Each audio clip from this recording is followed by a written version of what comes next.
Hey, this is Matthew Ellison, president at 1615. We are passionate about equipping the people of God for the mission of God. And one of the ways we do that is by providing Great Commission resources, just like the webinar you're about to watch today. We hope you are blessed by what you hear. If you have comments or questions, leave them right here. Well, good afternoon, everyone. Welcome to our peer-to-peer gathering for church missions leaders. I am Matthew Ellison. I serve as the president of 1615, and normally I would be joined by my good friend and co-host Carlos Negron, but he is out of the country, so you just have me today. Looking forward to today's conversation. It's an important one. Our special guests are Billy McMahan of Africa Inland Mission and Nicole Parks of Café 1040. They both have a breadth of experience in the topic today of evangelism and mobilization of the next generation. I want to thank everyone for joining us today.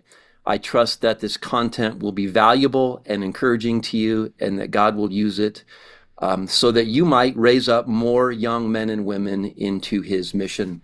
I want to introduce our presenters today. Nicole Parks serves as the Vice President of Mobilization and Strategic Partnerships for Café 1040, and Billy serves as the Southwest Mobilizer with Africa Inland Mission. So if you could both turn your cameras on, or I don't know how you're going to, oh, there you are. Hello, Nicole. Hello, Billy. So Billy and Nicole, again, thank you very much for generously giving us your time today and sharing this subject matter, which is absolutely critical. We were praying earlier, we look at the pollsters and the data, and everyone says that mobilization is declining. And I'm praying that God uses some of the things that are said today to raise up some new workers to be a part of evangelism and mission. So again, thank you both for being with us today. I'm going to turn my camera off and I'm going to hand it over to you. Sounds good. Thank you, Matthew. I just wanted to introduce myself a little bit more, a little bit about my story, and then Nicole will go. But for me, my wife and I served as missionaries in Indonesia. We were in Bandung for several years.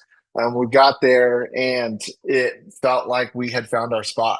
Felt like we were in such a good spot. God was moving, God was working among an unreached people group, and really giving us access and opportunity. And several years into our time in Indonesia, God closed the door for us to be in Indonesia, and ended up moving back to the States. And I tell everybody that I got banished to student ministry after our time in Indonesia.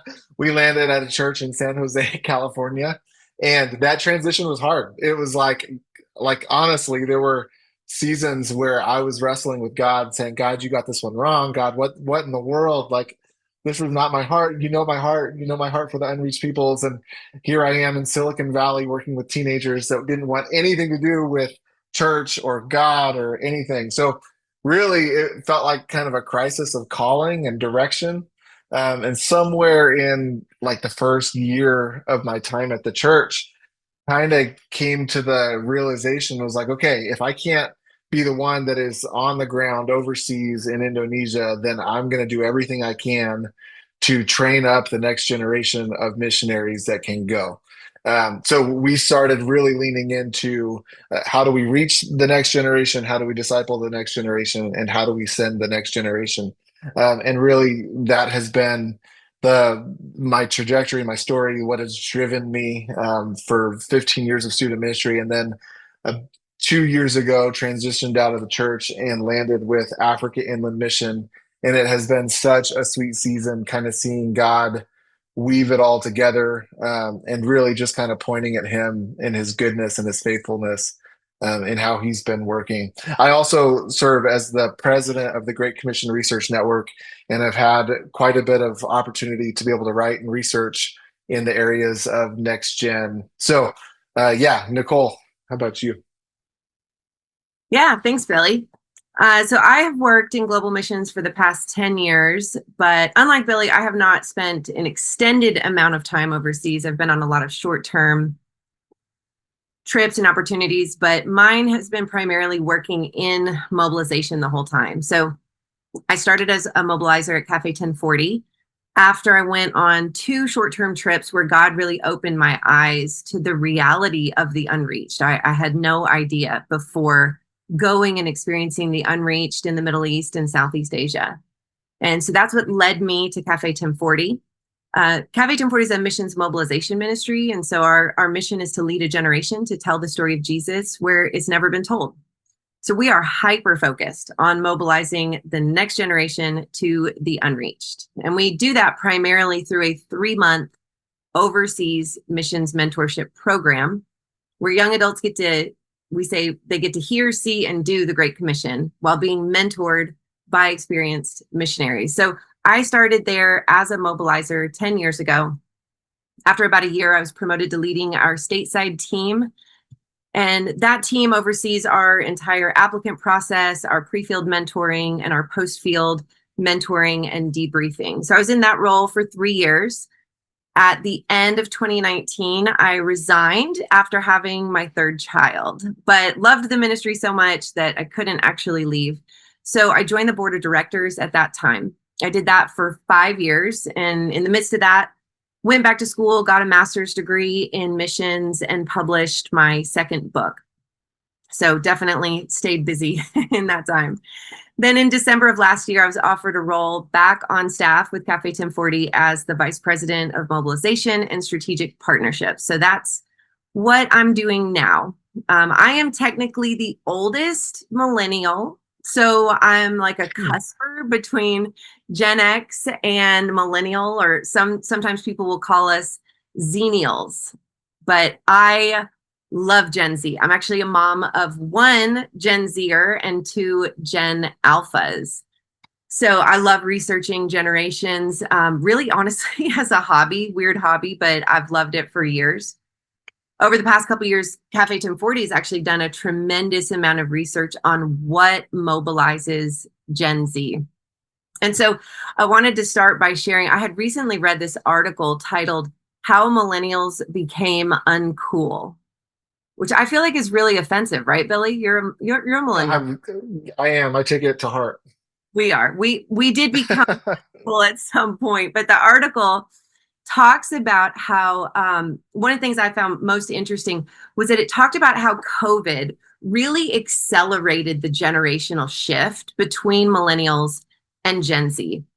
And so what I think has happened these last few years is that a lot of missions organizations think that they're only recovering from the effects of COVID, but really a lot of missions organizations haven't shifted yet from the millennial to the Gen Z focus. So I'm really excited to have this conversation with you today, Billy. Yeah. Well, let's go ahead and we'll launch into our presentation. But yeah, there's a huge shift going on. And honestly, when I look at kind of the landscape of what is happening, what God is doing around the country specifically, I have so much hope. And getting to interact with some of these young leaders that God is raising up, I'm just like, I'm blown away. And I feel like the future is bright. I know that for a long time, the narrative has kind of been pessimistic, and they're looking at the future saying Gen Z doesn't want to go overseas. Gen Z doesn't want to go into missions. Gen Z isn't even engaging with the church. And I really do believe that is shifting. And I think right now, as churches and as pastors, I think that there's a huge opportunity for the church to be able to come alongside in discipleship and mentorship and really play a key role in sending the next generation. So kind of what Nicole and I got together a couple weeks ago and really just became immediate friends because we're so passionate about similar things, and we're just like lockstep in kind of some of the things that we're seeing and the way we're thinking. But for today's conversation specifically, we're really going to be leaning into how do we reach the next generation in evangelism? How do we take them to the feet of Jesus and let Jesus and the Holy Spirit work? How do we disciple them? How do we come alongside them in mentorship and develop them into future leaders and future disciple makers? And then also, how do we send them from the organizational standpoint, and even from the church standpoint? How do we instill in them and cultivate a heart for unreached peoples? And honestly, I feel like all of this kind of falls under the umbrella of how do we capture the hearts and minds of the next generation. Each of these will kind of have similar takeaways. Like it's a similar conversation for each of them that needs to be translated a little bit. So hopefully by the end of the day, you will have some like hard um, applicable takeaways that you're walking away with. That's our heart. Yep. So, number one, we're going to kind of start with kind of an overview of who Gen Z is. What are the influences that are shaping them? What is forming them? And some of this might feel a little bit repetitive, but it's so core to this conversation of how do we reach them, how do we disciple them, and how do we send them. So number one, they are the dreamer, or they're the Delta generation. So I found this article several years ago. This was a study that was done by New York Times, and they were trying to figure out. They were seeing a dip in their readership. So what they started doing, they started going onto the streets of New York City and asking, okay, if Gen Z could be called anything, what would they choose to be called? What would they kind of state as like a core kind of definer of who they are? And this was a really interesting quote. One of the young ladies that they found, said, "We want to be called the Delta generation." And this is what she said: "Delta is used to denote change and uncertainty in mathematics and the sciences. And my generation was shaped by change and uncertainty." So this article actually came out in 2018, which is crazy because if you think about Gen Z and you think about all the change and all the uncertainty that they've gone through since 2018, it's Oh, yeah. mind blowing. Yeah. So they're growing up in this age where everything feels unstable. And that plays a huge factor in the way they see the world. For They sure. look at the So, world and they're like, is this reliable? Is this trustworthy? Everything's changing. Nothing is reliable. yeah, for sure. So Gen Z, in case you don't know, that's the generation born between 1997 and 2012. So think about all that has happened since Mhm. 97 up until today. The things that they have experienced is just a normal part of their life, 9/11, recessions, wars, a pandemic, political division. And so their generation really has been marked by so much broad change. Yeah. All right. Next one. Number two. Gen Z is the digital native. So they're the first ones that have grown up completely in the age of the iPhone and the smartphone. So the smartphone has been in their pockets really since day one. If they haven't had one, they've been influenced by it.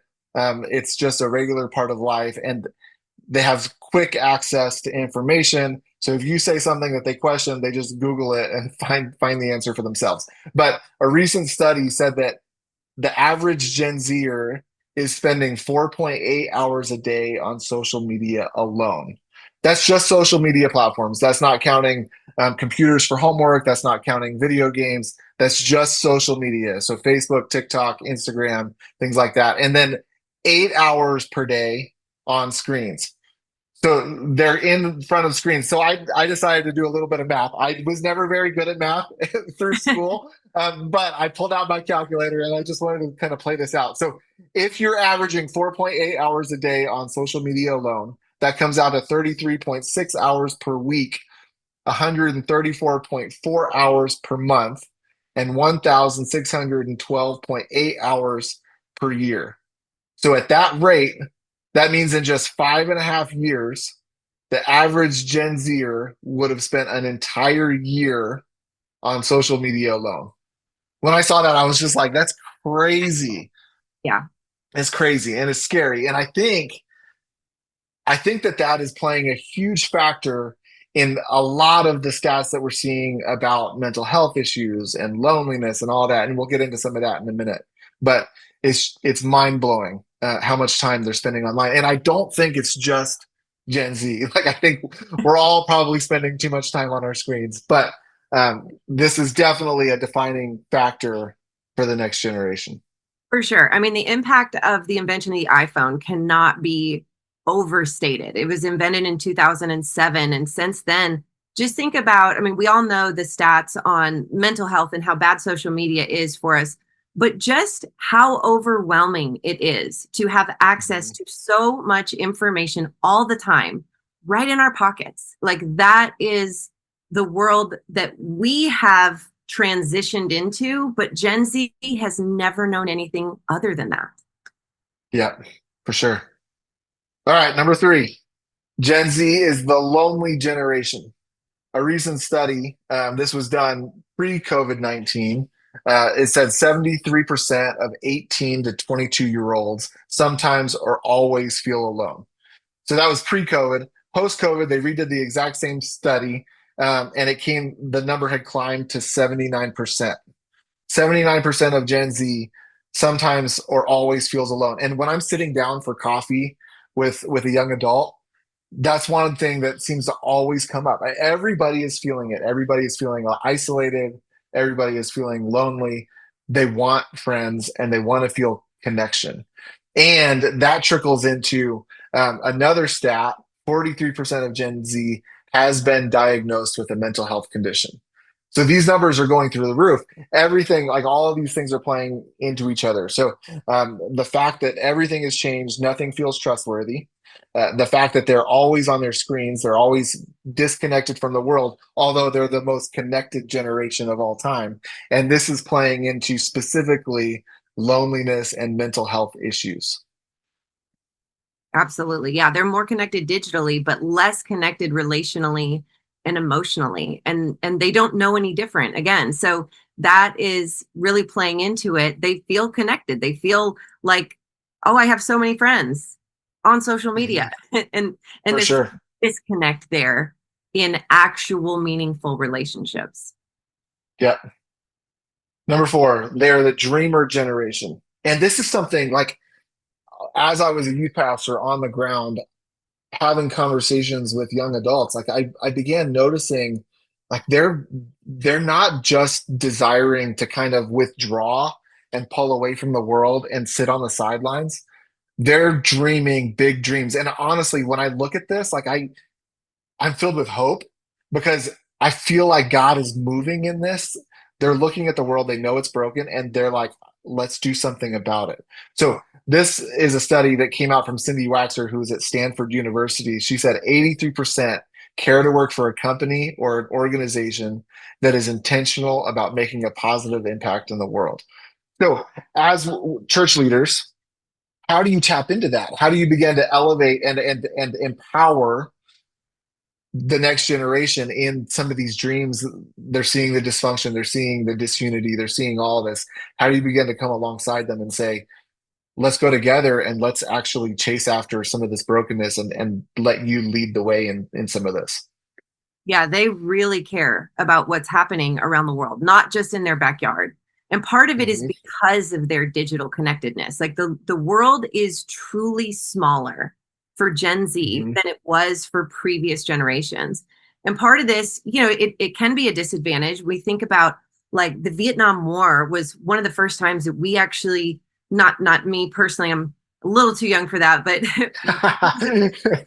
got to, we saw footage of war in real time for the first time. Well, now they can open up their phones and see multiple live footage from wars all over the place. It's heartbreaking.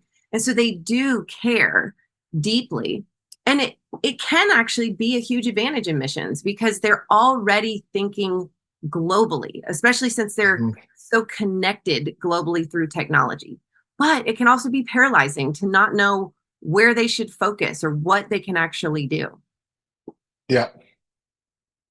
Number 5, and this plays directly into everything that we're talking to. There's a deep desire to be mentored. Uh, According to Adobe Workforce Study, 83% of Gen Z say they would like to be mentored.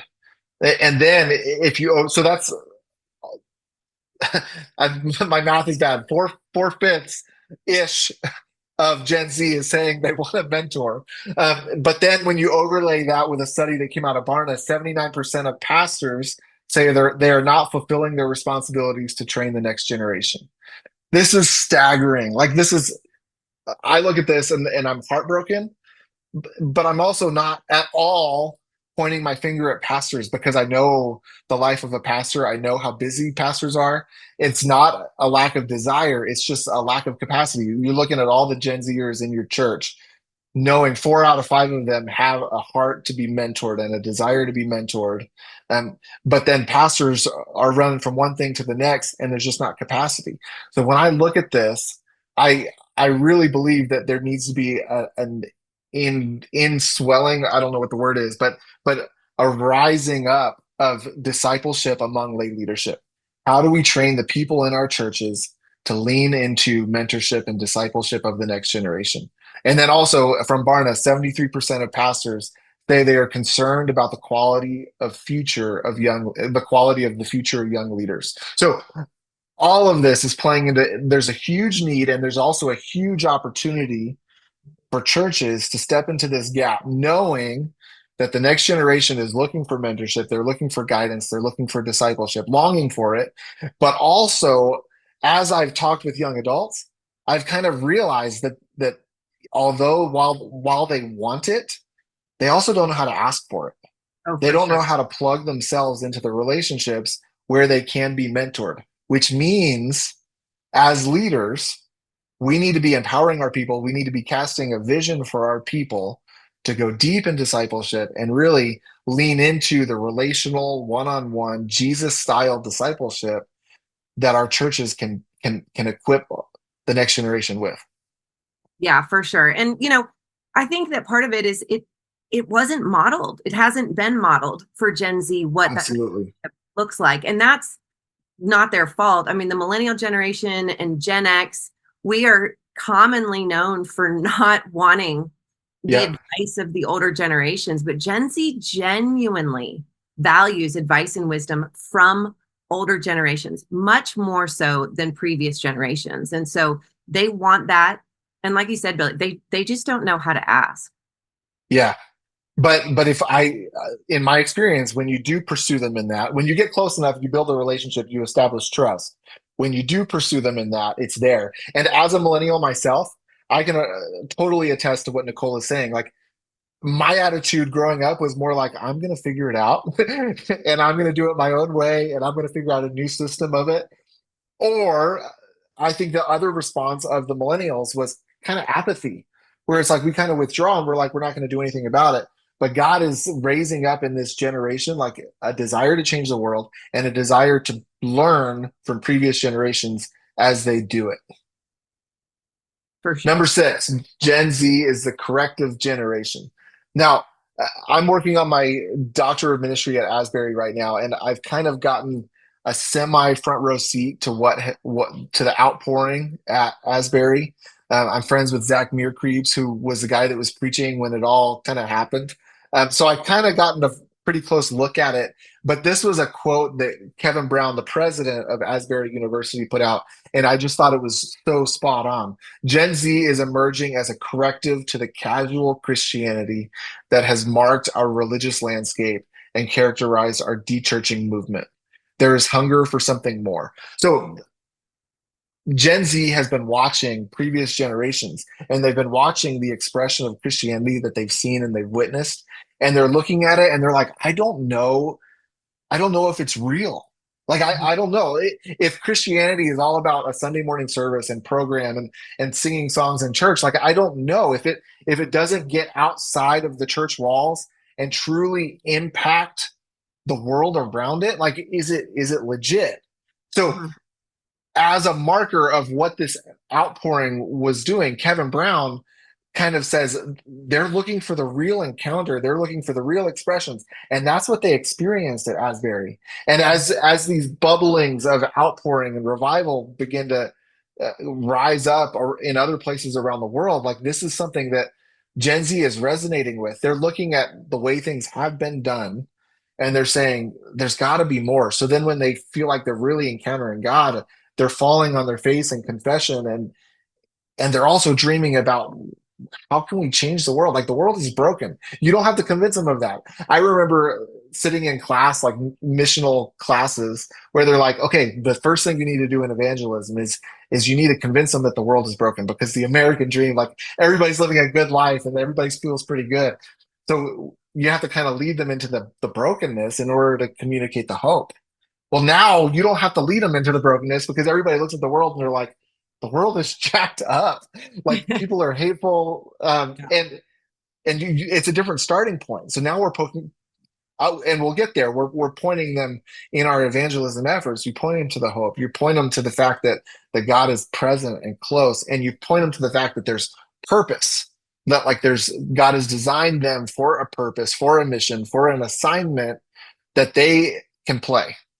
And then you're also pointing them into the belonging of the church, of like, you can find home, you can find community, you can find family. Yeah, this is honestly, I think this is one of my favorite things about Gen Z is this corrective element of their nature. They're not box checkers when it comes to church. Like we see Yeah. church, church participation might be on the decline, but their desire to know God is on the rise. And so they're not, as Mark recorded, willing to nullify the word of God for the sake of traditions, and I just love that about this generation. Number 7, Nicole, you take the lead on this one. Yeah, so they are incredibly individualistic. They have lived in what we like to call a Burger King world, have it your way. Nearly everything in their lives has been customizable to their preferences, to their unique abilities. And so, yeah, they don't want to be part of a hive or a collective. They want to be seen and known as unique individuals created by God. They want to contribute to the world and genuinely make a difference. So unlike other generations, they don't want to just go with the big group to make a difference. They want to individually, uniquely make a difference. So when considering a ministry to volunteer with or join a staff with, Gen Z is going to filter that decision based on if they have a skill set that aligns individually with what the ministry actually needs. So they're asking not just what part can a person fill. They don't want to be like a cog in a generic wheel, but rather, how do my unique blend of skills and passions and experiences set me up to make a difference that only I can make in this area? Yeah. The phrase that I feel like I hear fairly often is live your truth. And it fits so well into this individualistic. It's like we're going to figure out, and everybody is uniquely made, and truth is defined within rather than from above. Yeah, that's exactly right. So then pragmatic, they are generally more pragmatic and risk averse than previous generations. So the idea of missions, it can be intimidating to them. They're slow to make decisions, much slower than millennials. Millennials, we were like, shoot, then aim. That's not how Gen Z are. Generally very risk averse. And so at Café 1040, we've seen a downturn in the number of applicants, but the same number of students actually going on our program. And so what that means, there are less people applying. There's a much greater lag time between our first contact with a young adult and their application, but there's a much lower washout rate once they actually apply. So what we see that as meaning and indicating for this generation is it takes them longer to commit, but once they make up their mind, they're much more likely to actually follow through with it. So good. All right, we're going to transition a little bit. So taking all of that, kind of boiling it down, how does that impact reaching, discipling, and sending? And I wanted to point you to kind of 6 questions that the next generation is asking of your evangelism, of your discipleship, and of your sending. And each one of these questions kind of needs to be translated into each of those 3 areas, but it's kind of the same core question that is being asked from the heart. Number 1, do I belong? So they're looking at your church. They're looking at the relationship. They're looking at your discipleship. They're looking at the organization, the sending organization. They're looking all of that and trying to figure out, do I belong? Do I fit? And this fits into like the individualism that Nicole was talking about. It also fits into the loneliness and the purpose and all of it. It all kind of comes in to the question of, do I belong? Like, do I fit? Are there other people that are similar to me, or is it something for me?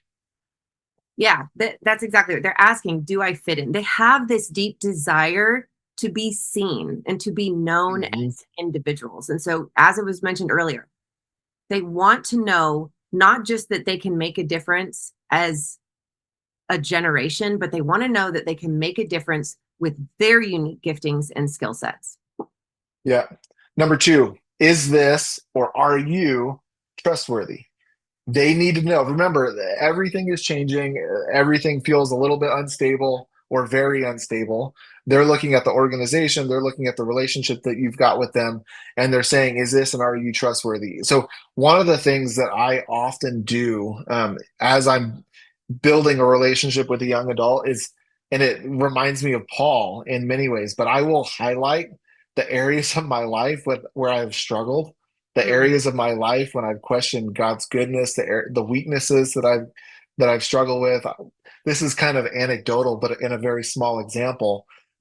But as I was working with like high school students who were stressed out about grades and school and all of it, I would often say, I actually failed photography in high school, which is a true story. I failed photography in high school, and it's like they're like, "Wait, what?"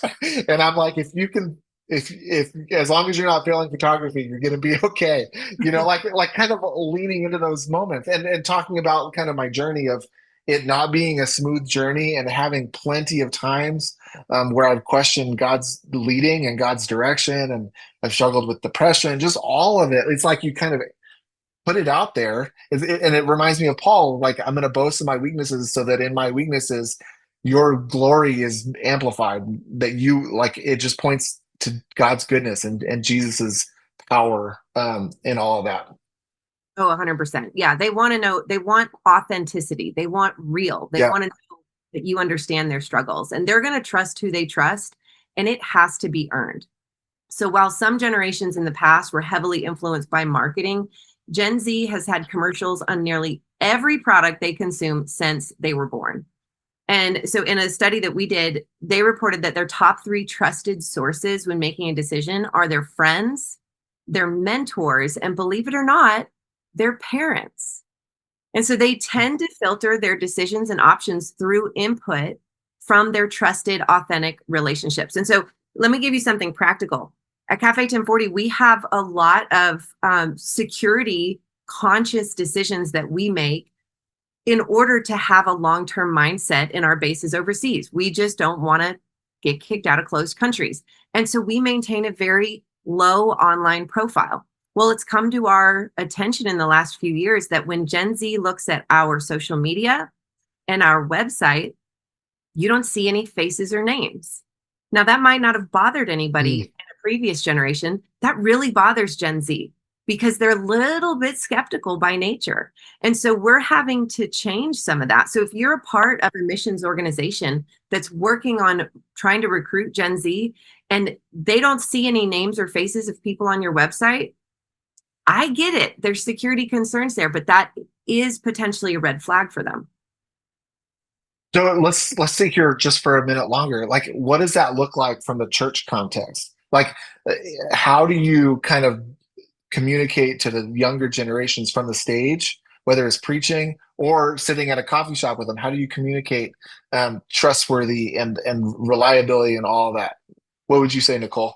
Yeah, I think that we have to be intentional about getting to know them because Mhm. um, they're not going to have a trusting connectedness with with a pastor that's on a screen at a megachurch. I'm not saying anything negative about megachurches at all, but that young adult, that Gen Z, is going to need a person, whether it's on the staff or a young adults pastor, that they feel like they are seen and known by in order Mhm. for them to trust. Yeah, I think too, and I said it already, but in the way that you communicate, even from the stage, like you need to go into the places that feel a little bit uncomfortable, feel a little bit exposed, and then trust God in those spaces. I, Mhm. I think that you need to be wise in how you do that and what you share, but there's definitely ways that you can kind of lower that and establish trust pretty quickly, even if it's on a screen. Um, so number three, that leads really well into the question, do you care about me? And I think that this really, like, they need to know that you see them as a person and not just as a number or a goal that you're trying to accomplish. I think oftentimes, for like from the organizational standpoint, oftentimes it can be like, how many people are we sending? How do we get them overseas? And we're not actually thinking about the person as an individual and as so how do we come alongside them and care about them? They don't want to feel like a project. They want to feel like somebody that you're doing life with. Yeah, and like I mentioned earlier, they're naturally skeptical, and not in a conspiracy theory sort of way like Gen X was, right? But more that they understand how the algorithms work, and they don't, like Billy just said, they don't want to be just another number that the algorithm has figured out. They don't want to be targeted. They want to be Yeah. known. So like we have a grad who came through our program, and she was really passionate about sea cucumbers. I don't know anything about sea cucumbers, right? But we were able to help her along the path. And now she's serving in a missionary role working with sea cucumbers. It's incredible. And so that's the sort of thing they want to know, that you care about me and my passions and my giftings. The other thing that I think plays a key role in this is um, there's a lot more talk about mental health issues. So, as an organization and as a church, how are you meeting them in that space? Are Oh you yeah. giving mental health days? I think is what it's being called. Like, are you giving them space to care for themselves? Are you giving counseling options? Are you communicating those things up front? Because they're thinking about, if I go overseas, how am I going to handle it all? And I'm already struggling with anxiety and maybe a little bit of depression. Like, they need to know that you care about them. And that's just another way to be able to communicate that. Number four, are we making a difference? And it's a key thing. Like, oftentimes I think churches kind of get stuck into the weekly day-to-day rhythm. Um, and oftentimes it can feel like we're not really making a difference. We're not impacting the world around the walls of the church. So and this kind of goes back to that core desire of, we need to change the world because the world is broken. So how do you communicate the impact that your church is making? How do you cast that vision of the way that they can contribute? Yeah, absolutely. Number five, will you show me? This leads into that discipleship question, the desire to be mentored. They feel like there's so many questions, there's so many paths they need to be walked alongside with, and they need to be taught, and they need to be developed as they go. Yeah. Yeah, they're really big on experiential learning. They want those hands-on experiences. In a survey that we did, 60% of Gen Z respondents said they learn best via hands-on experience. And the second most popular method was conversation and discussion. And so they want to be mentored. They want you to show them how to do it. They don't just want you to tell them or lecture at them. They want you to walk alongside them. Yeah. And that's so good. I think oftentimes we can fall into the trap of discipleship. That's me teaching the next person, right? Like, but it needs to be walking alongside in discipleship, and not you're doing everything wrong. I have all the answers. I have to figure it out. Even if you do have all the answers, right? Like, oftentimes, like, you have to let them learn, and you have to let them grow in that direction. And you are the person walking alongside them as they discover it, rather than kind of giving a 6-step process and then expecting it to all be good. Yeah, Um, and some of my best conversations with Gen Z in the realm of discipleship have not been, okay, let's open up our Bible, let's look at what the plan is for today. My best conversations have been when Gen Z will come to my home, sit at my mhm. kitchen counter while I'm cooking dinner, and we just talk about life. That's what they want. That real, authentic, my house is a mess, I'm in my pajamas, and we're just talking about life. 100%. Yep. I feel like oftentimes in church world, the temptation is to make everything a program or Yes. a class or something like that. And that doesn't engage as well as going to a coffee shop or going to dinner, or even just having them on your living room couch. Um, Opening up your home, opening up your life, sharing your life with them is the way to go. And then number six, they're asking, what role can I play? This leads into that question of individualistic, and also like the uniqueness of each person. And they're asking, okay, this is how God has designed me. God has given me a passion for teaching. How do I fit that into the grand narrative of the kingdom and of scripture and of missions and all of that? How does that fit into the role or the spot that you need me to fill? Yeah, and this takes more time, honestly. Like Hmm. when we had that student come to us to say she wanted to use sea cucumber research in missions, we were like, yeah, we know nothing about that, but we're going to figure it out with you. And so we walked alongside her, helped her to figure that out. They want a role that is unique to them.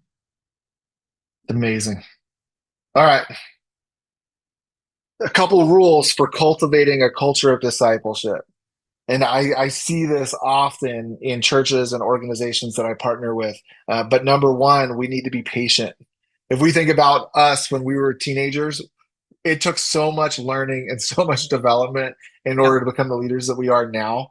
Oftentimes, I think patience is low, especially with young leaders, because we're looking at them and it's easy to look at them and be like, what are you doing? Like you showed up 15 minutes late again to work, like all these things, like it's learning environments, and we need to be able to come alongside them, and we need to give time and space to be able to grow. And I think oftentimes, like if we can be patient and we can have a lot of grace, we can also pull them to the table, because once trust is established, you can have those hard conversations and they will receive it, but it has to be established in trust.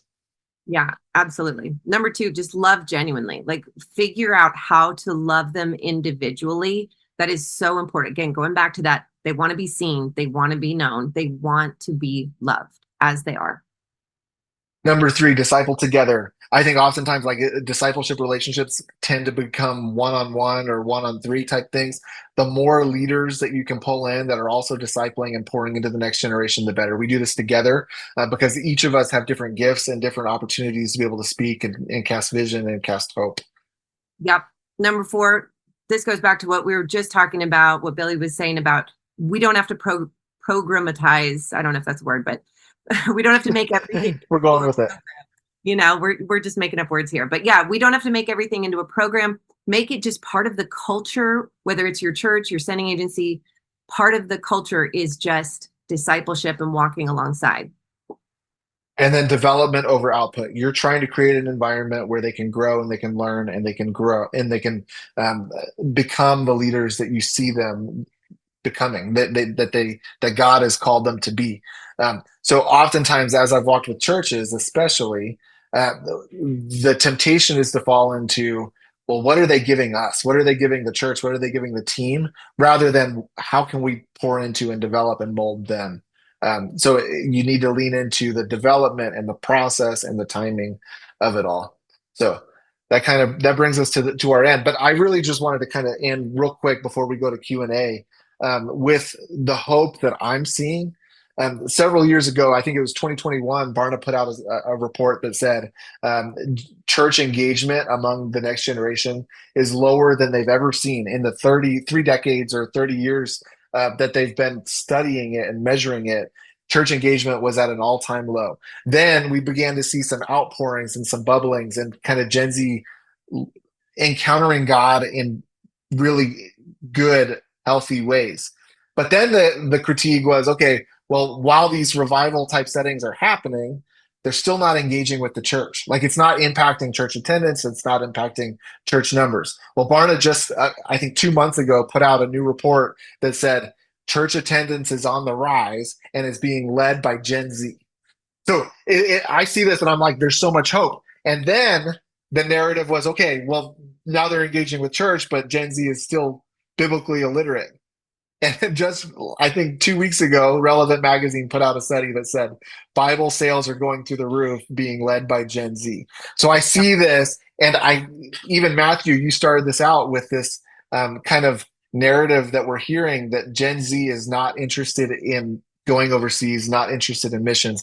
But I see this kind of climbing, and I really do believe that there's huge opportunities for churches, especially to step into that discipleship and begin casting a vision for missions and casting a vision for unreached. And I believe that if the church can step into that gap, that in the next 5 years, we're going to see sending going through the roof with Gen Z.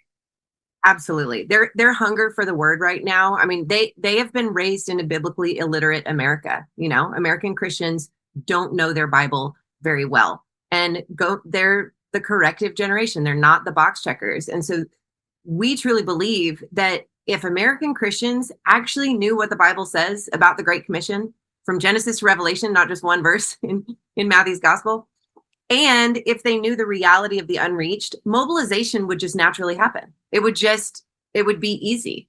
And so Gen Z is no exception to that. It's our job, whether millennials, Gen Xers, boomers, to disciple them into biblical literacy and an understanding of the Great Commission and the unreached.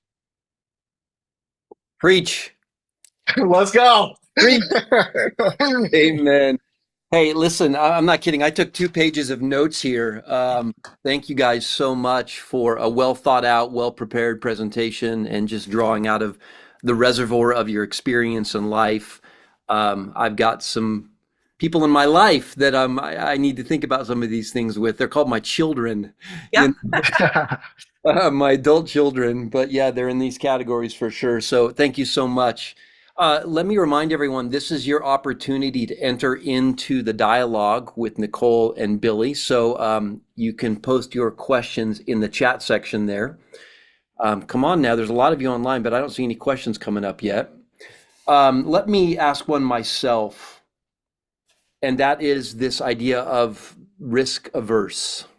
So you have a generation that's risk averse, but you have on the other side of that this statistic that the rate of martyrdom is rebounding. I think Gordon did a study about a year ago, and it showed that the rate of martyrdom is increasing again. Can you just talk about that specifically? I mean, you mentioned some things in the overall presentation, but how do you address that issue? It's becoming more and more dangerous to follow Jesus to the ends of the earth. It's not getting easier, and this is just Matthew 24, right? And yet you have a generation that's pulling back from risk. So talk about that specifically. Yeah, I think they're just more calculated with their risk taking. And so certainly more than the millennial generation, they care about financial security and stability. They don't want to just take off work for a few weeks to go overseas. They don't want to move overseas long term if they still have debt. They want to pay off their debt. They want to establish a nest egg. I mean, all of these financial risk aversions. When it comes to specifically martyrdom and missions, I think that Gen Z will take the risk if they are convinced that it's worth it. If they are passionate about it, they will go, they will lay down their lives because like we've said, like Billy had mentioned, when they are coming to the Lord, they're on fire. They're passionate. Yeah. They're getting into the word. And so they do see that it's worth it, that the cause is worth it. Yeah, I agree completely. I think while some of the stats are saying that they're more risk adverse, I think that there might be a better way to communicate it and it's more calculated. So they're thinking about the future. They're thinking about long term. They're thinking about all these things. And that's the reason.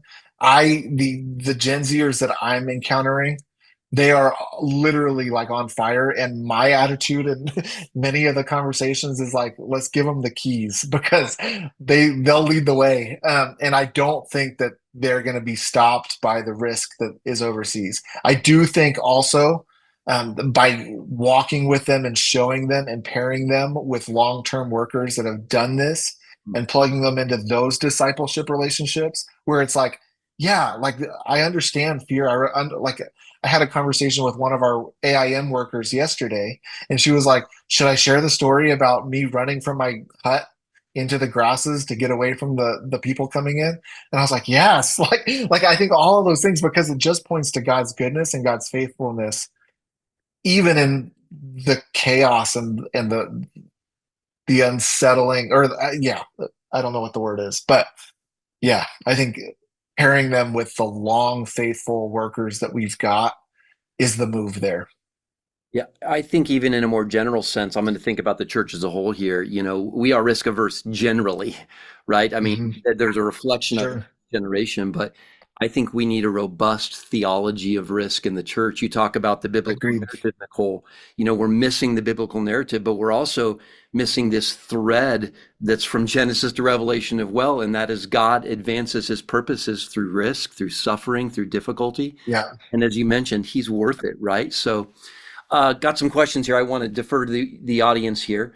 I work with an overseas missionary fellow. No, sorry, I work to mobilize prayer for overseas missionary fellowship. How can I best mobilize Gen Z to pray for East Asia? Very specific. I think teach them the reality of the unreached, and then also in a discipleship relationship, help them understand the power of prayer. I think that those are two things that are needed. Yeah, I agree. Lead the way. Show them how to do it. Get into a coffee shop and say, hey, we're gathering to pray. And I think that you'll get some pretty amazing results. And I think that oftentimes we miss it. I think cast a vision for them to lead it. Like you show them the way, set the table, but then kind of take a step back and say, go get it. Yeah, very good. Do you have suggestions for initiating conversation and relationship building with youth in my church? I'm the missions chair and struggle with connecting opportunities they will respond to. I love it. I love that you're a missions pastor that wants to connect with the young leaders in your church. As a youth pastor, there were often times where it felt like there was a big disconnect, and honestly, that the youth ministry felt siloed. So I think you're asking the right questions. The best thing, and this is a hard thing, the best thing that I can say is show up. Like show up at student ministry, plug in as a small group leader, and talk to the youth pastor about opportunities to be able to speak in that space.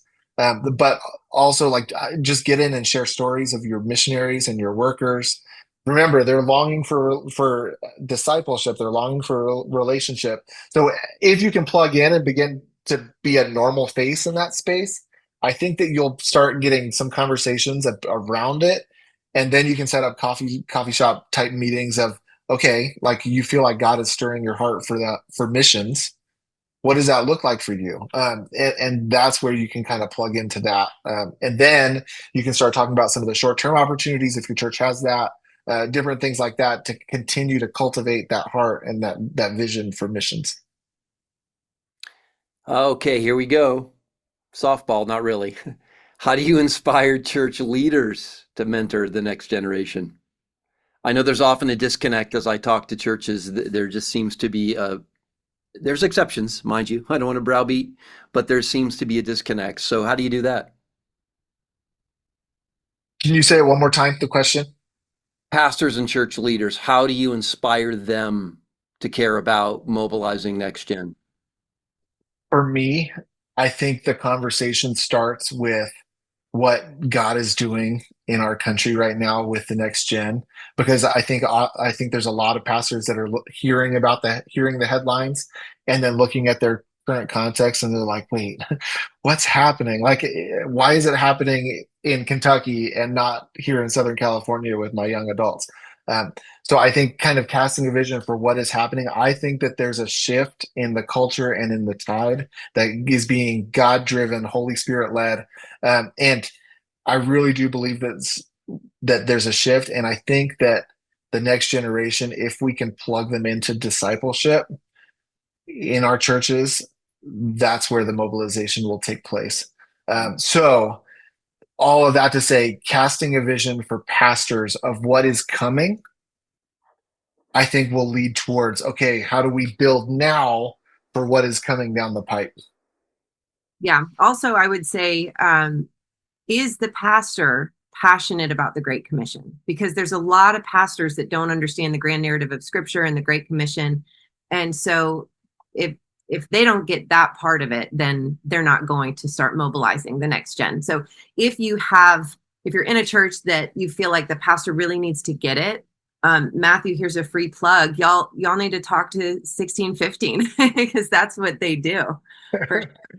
I'll take the free plug anytime. So, we love Café 1040 and we love AIM. We love the partnership with both of your organizations. I know Missio would say the same thing. So thank you for that. One more thought on that last question too. I think, I lost it. I don't know where I was going to go with it. Sorry. It happens, man. It totally happens. I'm glad I'm not alone, brother. I'm glad I'm not alone. Gosh, it was really good too.